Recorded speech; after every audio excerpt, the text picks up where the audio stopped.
Welcome. My name is Naomi Bueno de Mesquita. I like how you made a mosquito out of my name. I am from the Design Academy Eindhoven, where I'm a professor of design and social justice. I also teach at Elisava, which is the School of Design and Engineering in Barcelona. I found TED Talks very difficult to give because I usually give lectures. So I will try to make it as TEDy as possible. But I will also go a bit more in depth and also maybe use a bit more of your time because I found it very hard to use it in 15 minutes. But please interrupt me if you say I have just that time and I have to finish up. With this lecture series, being part of the social design workshops and as social designers, I think it's relevant to rethink the term social design and to also ask ourselves, does this still stand? I would say all design is social or should be social. And in this talk, I will explain why and what design has to do with the political and why this is relevant for also this topic and this theme of this week. I will elaborate on that and also on why design is interesting for creating the conditions to participate in the political. So not necessarily that design is political, but it creates conditions for others to participate in it, and why there is a lot of potential in design to do so. So I will start with a quote of a podcast I like to listen to. This is a graphic designer, and it's not necessarily that she's a very important person in this, but I think it's nice what she said here, so I just start with it. The idea that somehow design can be neutral is only possible in places like Switzerland, where all the dirt of the world has been hidden from your sight, the trains arrive on time, and you think everything is fine, the planet is not on fire. But in Brazil, it is unfortunately not possible to have this delusion. Everything is on fire all the time. The idea that design is not political or that there is something called social design, which is different from design, is absurd. It doesn't make any sense. I fully agree with that. So,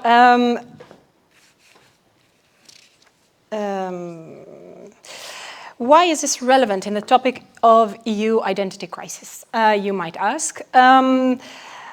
I believe that the many crises that we are currently living in Europe have a shared denominator, and that is the impoverishment of the political. That the political arena has become not a place where we participate anymore in, but it is more and more turning into something that we don't trust and that we turn towards, for instance, identity politics. So I think it is necessary to rethink our role as designers in what we can contribute to democracy, in a way, what we can contribute to engaging in this political arena. So, I start with unpacking this a little bit further through the work of Carl Di Salvo. He wrote the book Adversarial Design. I think it's a book that should be read by all designers. I'm not sure if you're familiar with the book. Can you raise hands who knows the book? So no one. Wow. Okay, so buy the book. Okay, I think what he does and what I think is very relevant is he describes the concept of the political and adversarial design. So his book is called Adversarial Design. I should have written the title. I can share it with you later. And he distinguishes between design for politics and political design. I quote, "Politics are the means by which an organization, municipality, or state is put and held together. Politics are a series of structures and mechanisms that enable governing. The political is a condition of life, a condition of ongoing contest between forces or ideal, which is different. This condition is expressed and experienced in the dealings between people and organizations, including debate, dissensus, and protest. This condition can also be expressed and experienced through design. Most contemporary design projects that seek to support democracy do so in the realm of politics and not the political. And so we can differentiate between design for politics and political design," unquote. And what I think he does is he makes a distinction between the politics and the political, which in politics it is to enfold. In the political it is to unfold, which is about problematizing, not about solving. It is about enlarging the political, which is Hannah Arendt's term about, which is also really relevant in his book. And it's not sprinkling the political, it's agonistic, it's not pacification, it's creating active citizens instead of passive citizens, and it is a proposition instead of a prescription. And this distinction, I think, is very interesting to look at and to also question ourselves as designers, where do we belong? And where should we belong? And where is our strength?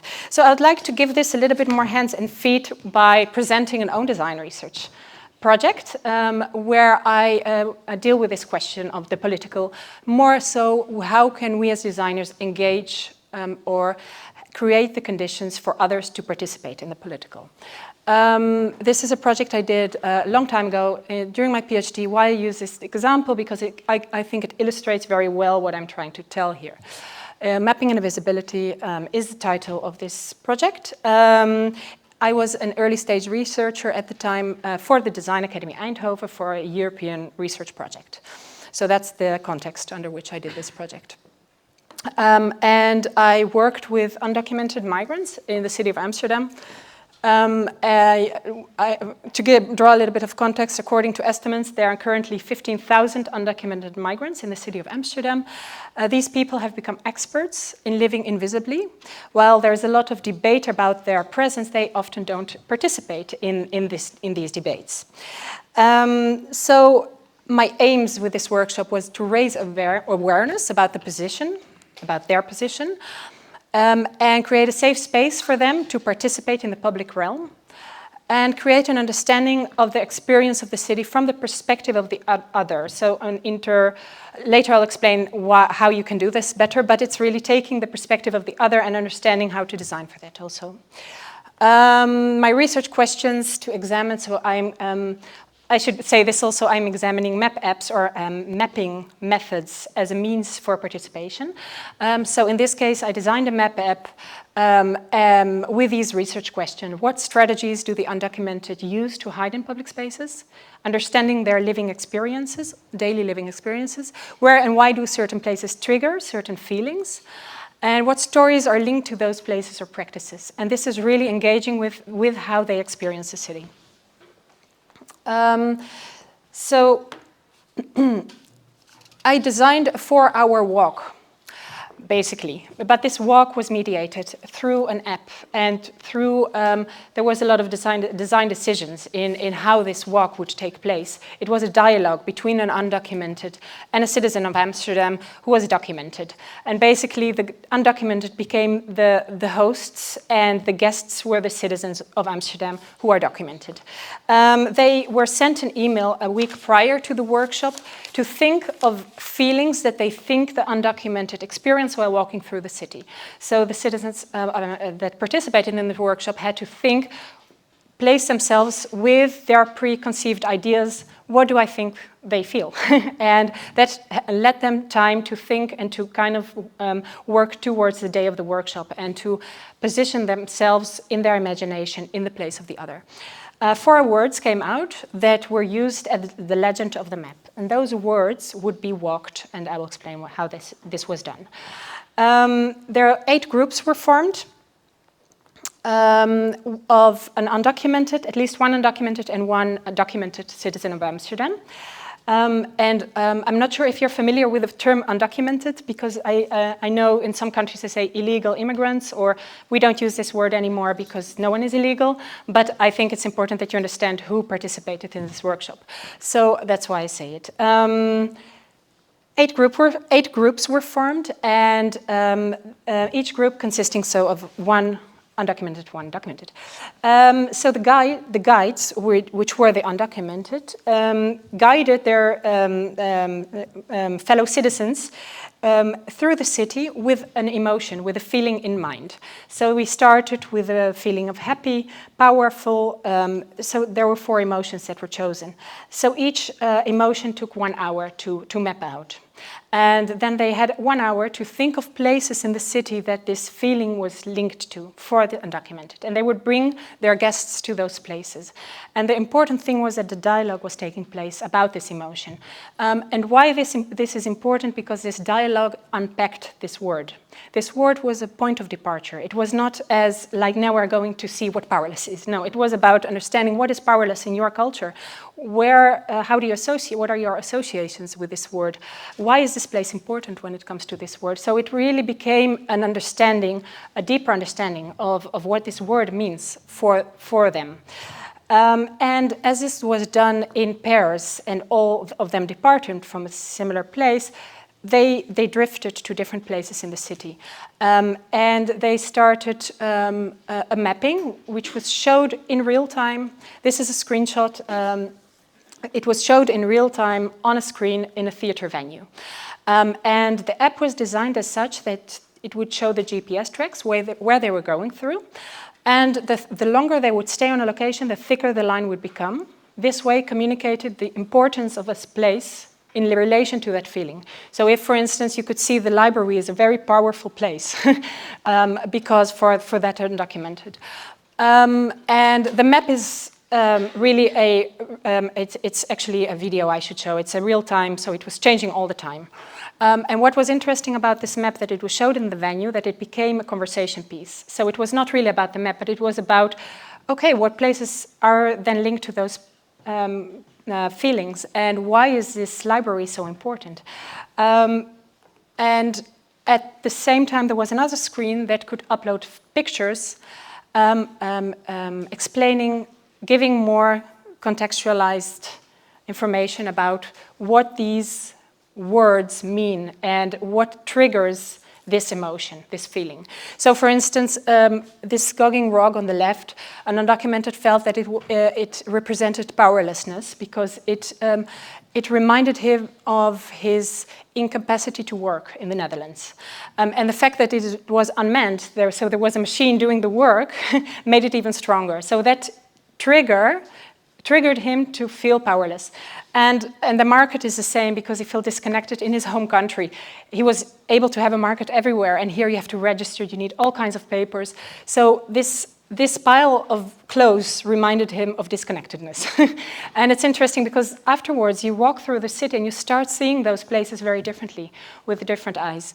The moment that the undocumented mapped the feeling of stress, all of a sudden on the screen in the theater, pictures of zebra crossings came up. And this was all uncoordinated. They collectively feel stressed when it comes to zebra crossings, and apparently it has to do with the fact that if they cross in red, there is a potential risk of being caught. So it is so interesting to understand the city from this perspective of not having the right papers. What places can cause stress? So there were these three. So the map was shown in real time. Then there were the pictures that were keep popping in, and then the last output of this workshop was an audio track. So actually the dialogue was recorded, and you could actually walk, you can still today go to the departure point and walk the dialogue. And the only way that the audio is heard is by following the exact line that the undocumented, that they walked. If you deviate from it, the audio fades out. So the whole idea is also to align with the undocumented in a very embodied way, and to take the same pace of walking. So if you walk faster, the audio fades out. If you walk slower, the audio fades out. So it's a map that is actually probed with your body through walking, and not through not through reading, not through. It's really about testing out. Okay, now I hear this story. Should I turn left or right? And this feeling of losing the audio is in resonance with a feeling of also what the undocumented feel on a daily basis, in which there is an uncertainty. There is a constant uncertainty. So I just want to reflect shortly on this, and then I will close it off. reflecting on the workshop, you can say that there are 3 time frames. And why I find this important to show you, because I think reflection is should be half of the work of what we do as designers, to actually learn of what we do and what meaning we create in the world. So we can recognize 3 time frames. The first time frame represents the undocumented daily practices. This is data that the undocumented migrants draw from to discuss their feelings with a participant in the second time frame. In this second time frame, the words that were assigned to the legend were a point of departure to initiate a dialogue between the guide and the guest. However, it is in the dialogue and through navigating, so moving in certain directions, that those words began to process meaning and take new directions. At the same time, via the GPS inscriptions and pictures that were uploaded in real time, the undocumented migrants were able to share their stories with the new public, the people present in the theater.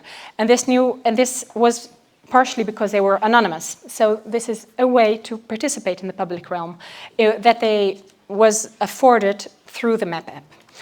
Although the guests had co-created a legend prior to the day of the workshop, it was in the dialogue with the undocumented on the day of the workshop that the guest could evaluate their own preconceived ideas about the chosen words and their ideas about the undocumented. They could, for instance, check to what extent the selected feelings matched the feelings that the undocumented experienced in their daily life and how these words are interpreted in their context and culture. By discussing issues such as these, participants could probe the map's legend during the mapping. It was not a legend that was given in the first place, but a legend that was constructed together. So the third time frame is a moment that the audio archives are made public, are made available to the public. Here, the stories can be picked up by being present on the same point of departure, downloading the MP3 track while aligning and syncing with the undocumented. So I think this gave an example of how you can have a community which is not easily taking a position to participate in this public discourse about their well-being, which is actually important because a lot is being said about their presence in the city, but how they can actually participate in it in the public realm, respecting their fragile position. I have a lot more to say about this workshop, but it's just a short intro to give you an idea of what this could look like. I would like to end with a provocation and also something to think. So if the design is the answer, what is the question? This was a quote that was often you would hear Jan Boelen of the social design master, the previous social head of the Master of Social Design at the Design Academy. He would say this often. And of course, it's a provocation. What he refers to is that design is usually too busy providing answers. Self-reflection is not really part of the practice of design. Its predisposition is to provide the answers that are demanded of a brief, not to pose the questions that could destabilize the brief. I would like to invite designers to take a more critical stance on the logic they operate within. Without questioning the fundamental logic of producing objects, it will continue to produce the object of the predominant ideology. So it is an invitation for design to look at the question behind the question and maybe answer the brief with a better question. So that was my presentation.